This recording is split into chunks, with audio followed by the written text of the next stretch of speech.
राधे राधे, जय माता की भक्तों। आप सभी का स्वागत करती हूँ स्पिरिचुअल ज्ञान साधना में और आप सभी से अनुरोध करती हूँ कि स्पिरिचुअल ज्ञान साधना को सब्सक्राइब कर लीजिए और बेल आइकन को प्रेस कर दीजिए ताकि आपको नई नई वीडियोस का नोटिफिकेशन मिल जाए। मंदिर के गर्भगृह में स्थित शिवलिंग पर जल अभिषेक करना शुभ होता है। जल से रुद्राभिषेक करने के लिए तांबे के लोटे का इस्तेमाल किया जाता है। शिव जी का रुद्राभिषेक करने से व्यक्ति पर भगवान शिव की कृपा बनी रहती है, किंतु रुद्राभिषेक करने से पहले हमें ये जान लेना अति आवश्यक होता है कि कौन सी तिथि में भगवान शिव का वास कहाँ है। जिस प्रकार से शिव जी का वास कभी शमशान में होता है, तो कभी देवताओं की सभा में होता है, तो कभी माता पार्वती के साथ होता है और कभी प्रभु ध्यान में लीन होते हैं। इस तरीके से हमें रुद्राभिषेक कराने से पहले शिव जी की इन तिथियों का पता अवश्य ही लगाना चाहिए कि उनका कहाँ वास रहेगा। उसी के अनुसार रुद्राभिषेक की तिथि निश्चित करनी चाहिए, क्योंकि यदि हम सही तिथियों में रुद्राभिषेक नहीं करते हैं तो हमें पुण्य के बजाय पाप को भुगतना पड़ता है। जय माता की, राधे राधे। कैसे हैं आप सभी लोग? आशा करते हैं सभी लोग बहुत अच्छे होंगे। बताने के लिए कमेंट में जय माता की, राधे राधे अवश्य ही लिखिएगा। तो भक्तों, सावन का पवित्र महीना चल रहा है। वैसे तो हम पूरे वर्ष में कभी भी जो भी भगवान शिव का प्रिय दिन हो उनकी कृपा पाने के लिए रुद्राभिषेक करवा सकते हैं, किंतु सावन के महीने की तो महिमा ही अलग होती है। और सावन के महीने में मंदिरों में दिन रात 24 घंटे रुद्राभिषेक की प्रक्रिया चलती रहती है।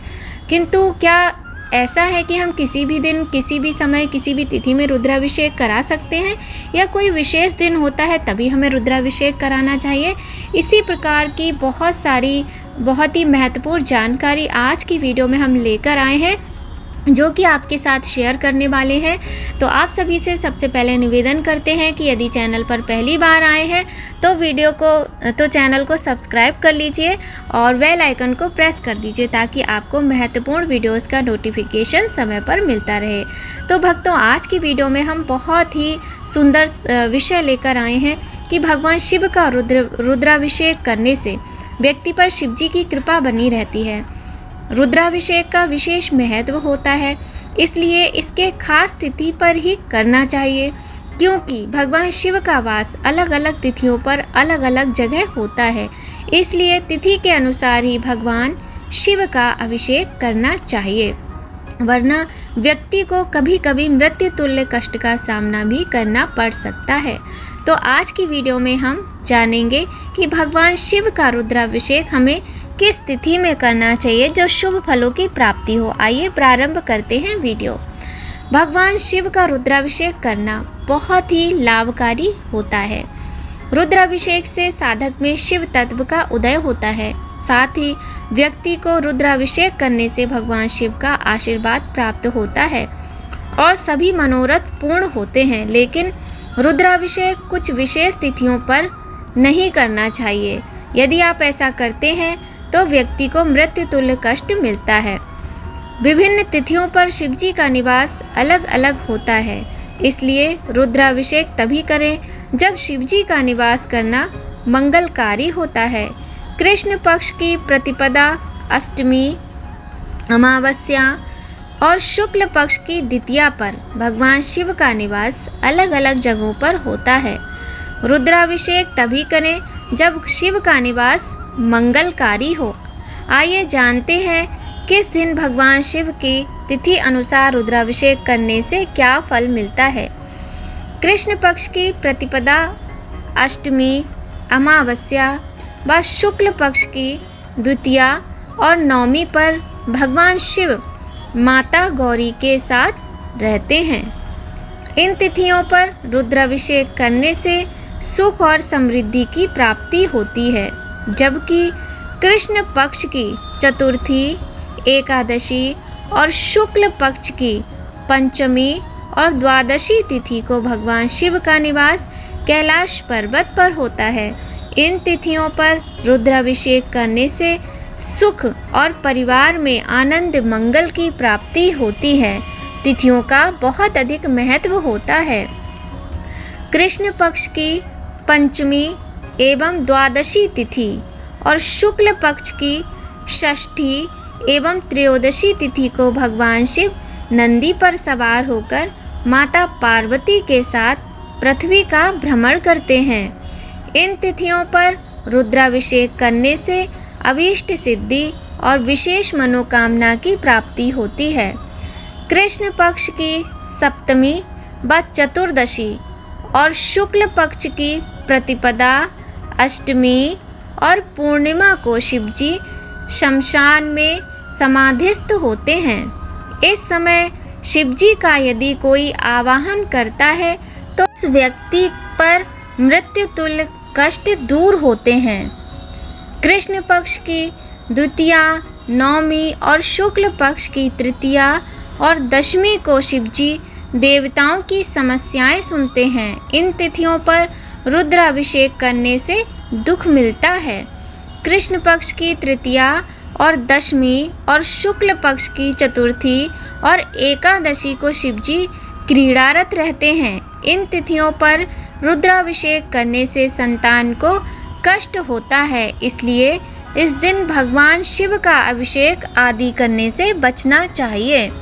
कृष्ण पक्ष की षष्ठी व त्रयोदशी और शुक्ल पक्ष की सप्तमी व चतुर्दशी को महादेव जी भोजन करते हैं।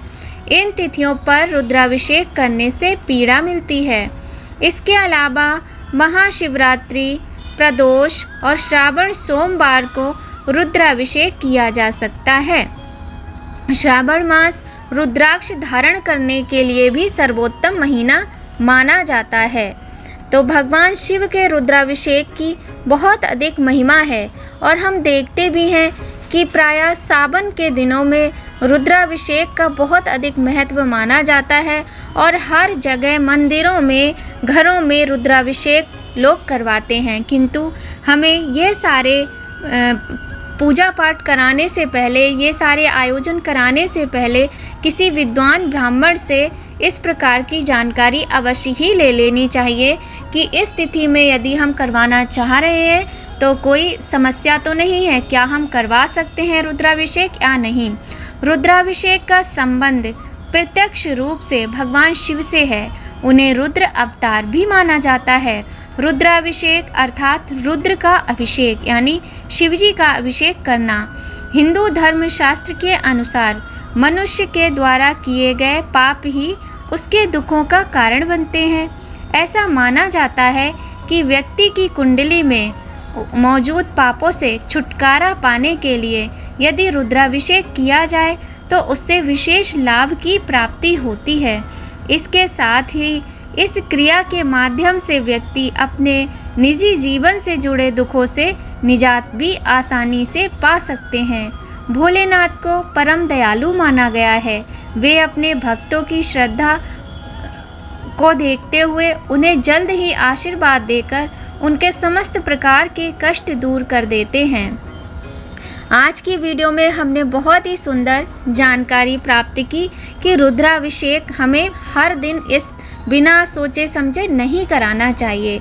रुद्राभिषेक मुख्य रूप से मनुष्य अपने सभी दुखों से मुक्ति पाने के लिए करते हैं। रुद्र अवतार शिव का विधि पूर्वक अभिषेक करने से मनुष्य को उसके सभी प्रकार के कष्टों से मुक्ति मिल जाती है। शास्त्रों में लिखा है ऋतं दुखम द्रावयति नाशयति रुद्रा, यानी कि शिव सभी दुखों को हरकर उसका नाश कर देते हैं। ऐसी मान्यता है कि कुंडली में मौजूद महापातक या अशुभ दोष भी शिवजी का रुद्राभिषेक करने से दूर हो जाते हैं। रुद्राभिषेक कर शिवजी के द्वारा शुभ आशीर्वाद तथा मनवांछित फल प्राप्त किया जा सकता है। इसके द्वारा व्यक्ति कम समय में ही अपने सभी कामनाओं की पूर्ति कर सकता है। सर्वदेवात्मको रुद्रा सर्वे देवा शिवात्मका रुद्रात् प्रवर्तते बीजम बीजो निर्जनार्दना यो रुद्रा स स्वयं ब्रह्मा यो ब्रह्मा सा हुताशना ब्रह्मा विष्णुमयो रुद्र अग्निशोमात्मकम जगत। इसका अर्थ है कि सभी देवताओं में रुद्र समाहित हैं और सभी देवता रुद्र का ही अवतार हैं। ब्रह्मा, विष्णु और महेश सभी रुद्र के ही अंश हैं। इसलिए रुद्राभिषेक के द्वारा ऐसा भी माना जाता है कि सभी देवताओं की पूजा अर्चना एक साथ हो जाती है। हिंदू धार्मिक मान्यताओं के अनुसार मात्र रुद्र अवतार शिव का अभिषेक करके व्यक्ति सभी देवताओं का आशीष प्राप्त कर सकता है। केवल रुद्राभिषेक के द्वारा शिवजी के साथ साथ अन्य देवगणों की पूजा भी सिद्ध हो जाती है।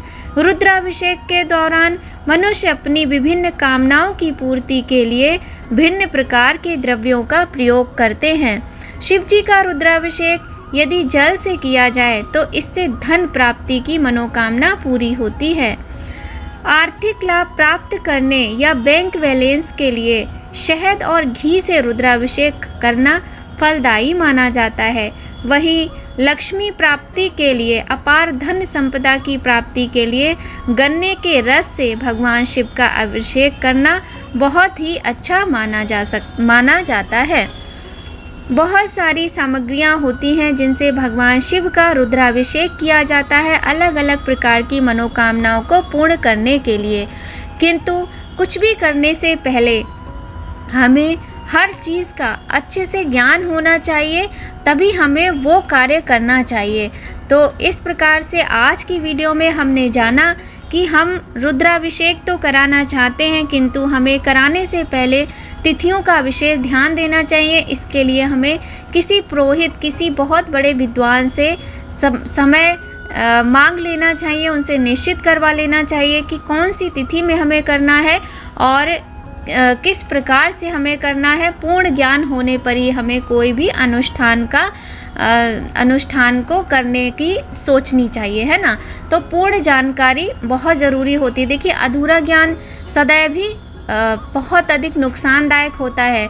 तो पूरा ज्ञान तो हमें होता नहीं है, इसीलिए हमें विद्वान पुरोहितों और विद्वान ब्राह्मणों की आवश्यकता होती है। तो रुद्राभिषेक कराने से पहले संपूर्ण जानकारी प्राप्त करें। अपने परिवार के कोई भी आपके गुरु हैं, आपके आसपास मंदिर में पुरोहित हैं, ब्राह्मण देव हैं, उनसे आप पहले पूर्ण जानकारी लें, उसके बाद ही इस अनुष्ठान का प्रयोग करें। तो आशा करते हैं आज की वीडियो आपको अच्छी लगी होगी। अगर थोड़ी भी अच्छी लगे, आपके लिए हेल्पफुल हो, तो लाइक अवश्य करें और मम्मी पापा, भाई बहन, फैमिली, फ्रेंड्स के साथ शेयर करें। आशा करते हैं रुद्राभिषेक की ये वीडियो आप सभी के लिए बहुत अधिक फलदायी, लाभदायक सिद्ध होने वाली है। तो चलिए मिलते हैं आपसे नई जानकारी के साथ नए वीडियो में। तब तक सभी लोग खूब खुश रहिए, स्वस्थ रहिए, प्रसन्न रहिए, अपना और अपने अपनों का ख्याल रखिए। और हाँ, जय माता की राधे राधे कमेंट में लिखना बिल्कुल भी मत भूलिएगा। जय माता की राधे राधे, हर हर महादेव।